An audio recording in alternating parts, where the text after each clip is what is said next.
के 2 होटलों पर चला बीडीए का बुलडोजर। वाराणसी शहर के 2 प्रतिष्ठित होटल बनारस कोठी और रिवर पैलेस पर शनिवार को बीडीए ने बुलडोजर चलवाकर ध्वस्तीकरण की कार्रवाई की। कार्रवाई से पहले बीडीए ने नोटिस देकर दोनों होटलों को सील किया और बिजली तथा पानी का कनेक्शन कटवाया। इस कार्रवाई के दौरान होटल मालिक की बीडीए के अधिकारियों से बहस भी हो गई। आरोप है कि दोनों होटल यात्रियों की बुकिंग लेते रहे, साथ ही होटल में कंस्ट्रक्शन भी करवाया और दोनों होटल बुद्ध विहार कॉलोनी में बनाए गए हैं। इस कार्रवाई के दौरान बनारस कोठी होटल के मालिक बेहोश हो गए। किसी भी अनहोनी की घटना से निपटने के लिए भारी संख्या में फोर्स की तैनाती की गई है। होटल मालिक और उनके परिजन ने रोते हुए अफसरों से कार्रवाई रोकने की गुहार लगाई। कल आप सुबह होटल खाली कर दीजिए। दोनों होटल में मेरा पूरा परिवार रहता है। आज सुबह पूरी फोर्स लेके और सचिव, अनुसचिव और सारे विकास प्राधिकरण के सारे अधिकारी अंदर घुसने लगे। उसमें एडीएम सिटी जो मोटे हट्टे कट्टे थे, मैंने उनसे कहा सर मेरा ऊपर परिवार रहता है, ऊपर से लेडीज़ पुलिस को भेजिए। उन्होंने मुझे अपने पकड़ के मेरे अपने सर से मेरे मुंह पे मारा और मेरे पैर पे मारा। मेरा पैर टूट गया और मेरा सर फूट गया, ये देख लीजिए, होठ पे मारा। उसके बाद माँ की गाली देते हुए, आतंकवादी कहते हुए उन्होंने कहा साले पैसा नहीं दोगे तो मियाँ तुम यहाँ नहीं रह सकते हो।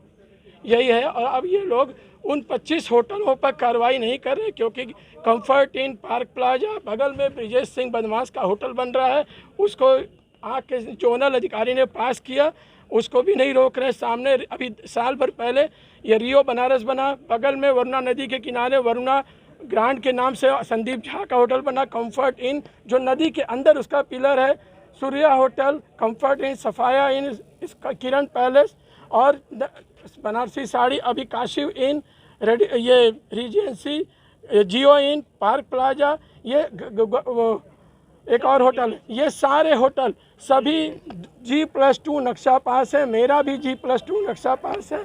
मैंने शासन में गए कि मेरा लैंड यूज़ चेंज करके मेरा कमर्शियल कर दिया जाए, मेरा नक्शा जो गलत है उसको हम खुद ध्वस्त कर देंगे और उसको कंटिन्यू कर दिया जाए, लेकिन उन्होंने कोई जवाब नहीं दिया। कल रात को 26 तारीख को 9:30 बजे आके ये हमारे साथ कार्रवाई कर रहे हैं। कौन आपको मारा था? और ये एडीएम सिटी पैसा मांगे थे। रात को 12 बजे तक मीटिंग हुई। ये मेरे होटल पे आए, 5 दिन से ये मेरे होटल रोज आ रहे हैं। आने के बाद कह रहे हैं मियाँ राम पैसा दो, बिना 2 करोड़ दिए तुम्हारी जान नहीं बचनी है। उन्होंने 2 करोड़ रुपए की मांग की। 12 बजे रात तक मीटिंग हुई। उन्होंने कहा कि नहीं दोगे तो सुबह हम कार्रवाई करेंगे। हमने कहा कि हमारा हाई कोर्ट में मामला है, लंबित है, सोमवार को हेयरिंग है, आप हमारी बात तो सुनिए।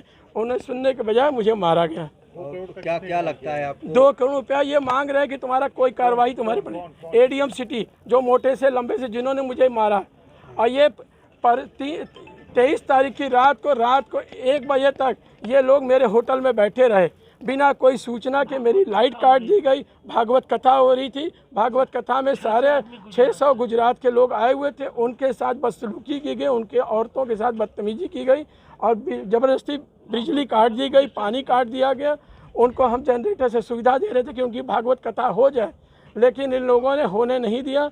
और एडीएम सिटी रात को 12 बजे तक हमारे यहाँ बैठे रहे और उसमें टूरिस्ट अफसर नितिन पारिक, नितिन कुमार और संबंधित क्षेत्राधिकारी और सारे वीडीए के सारे अधिकारी, सचिव, अनुसचिव, जोनल, गौरव सिंह और परमानंद सिंह, ये जितने अधिकारी थे, पूरा अमला, ये लोग बैठे रहे कि आप ऐसा कीजिए, पैसा दीजिए। हमने कहा कोई नोटिस दीजिए, कुछ तो दीजिए। मेरे पास तो आपका दिया कुछ है भी नहीं, हम किस चीज़ पे दें? क्या लगता है आपको? आप ये मुसलमान हैं? ये इन लोगों का मेन ध्येय है कि हम लोगों के पीछे कोई बैकिंग नहीं है, हमारे पीछे कोई गुंडा नहीं है, कोई बदमाश, कोई राजनीति नहीं है।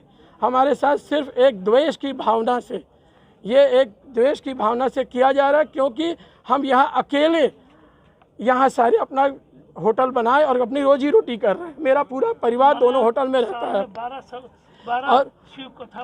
और हमारे हमेशा शिव कथा और भगवत कथा होती है। हमारे यहाँ पब्लिक का कोई वो नहीं है, लोकल पब्लिक को या किसी भी गेस्ट को हम रूम नहीं देते, सिर्फ हम भगवत कथा कराते हैं। हमारे यहाँ सिर्फ भगवत कथा होती है। लेकिन अगल बगल के जो होटल है वो सारे खाली रहते थे, क्योंकि हम 300 रुपये में रूम देते थे उनको, इसलिए कि भगवान का काम है। लेकिन ये सारे होटल इन लोगों को बुरा लगता था। इन लोगों को बुरा लगा था। 21 तारीख से भगवत कथा शुरू हुई, 21 तारीख से इन लोगों ने डिस्टर्ब करना शुरू किया, लेकिन कोई नोटिस नहीं हमको नहीं दिया। और नतीजा ये है कि आते साथ ही एडीएम सिटी ने अपने सर से मुझे मारा, जिसकी वीडियो रिकॉर्डिंग मेरे पास है। यही है सच्चाई, और ये आप लोग तोड़ने ही गए हैं। हमको वीडियो दीजिए।